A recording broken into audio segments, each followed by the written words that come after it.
Hello everyone, today I'm going to show you a new gambit I've invented called the Krusty Krab attack. The Krusty Krab attack starts after e4, e5, bishop c4, the bishop game. Most of your opponents here will play knight f6, but if they play any other moves, I recommend this video by Remote Chess Academy. So after knight f6, you go knight f3. In this position, your opponent has three main moves. There's knight c6, knight takes e4, and bishop c5. The moves we are interested is knight takes e4, but if your opponent plays knight c6, you can just play d4, and after any move you play c3. If your opponent here plays bishop c5, you just take the pawn. Here, if they decide to go knight takes e4, you go knight takes e5. The most common move here is d5. You go knight takes f7, the king takes, you go queen h5 check. If they go king e7, you take the pawn with the bishop. And here, 86% of your opponents will play either knight f6, knight d6, or pawn g6. All of them losing to queen e5, and they can play bishop e6 or king d6.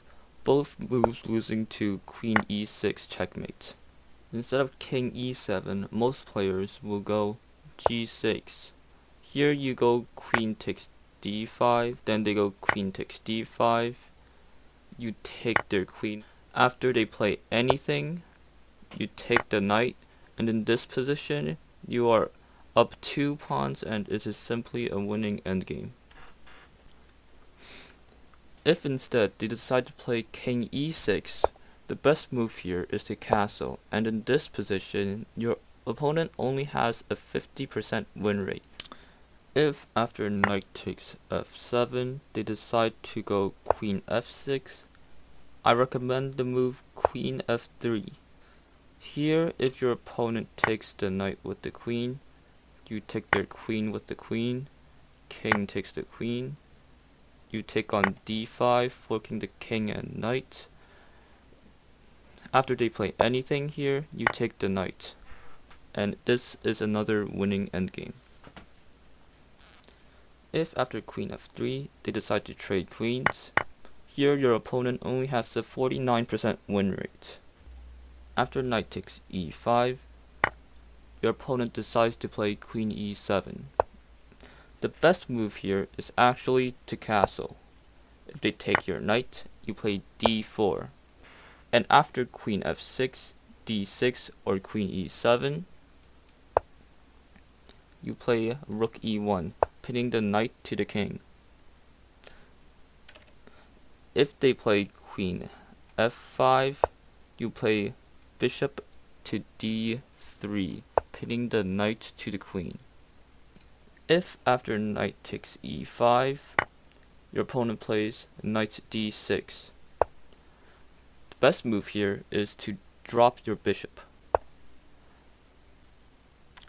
And if they play queen f6, trying to mate you on f2, you drop your knight, and if they put their bishop here, you simply play d4. The only way for an opponent to win in this gambit is for them to play d5, knight takes f7, queen e7, and the best move here is to play queen e2.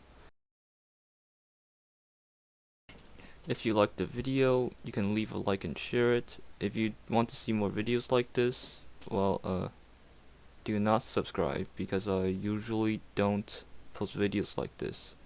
If you didn't like the video, please let me know how to improve in the comments section. And if you have any questions, let me know in the comments below.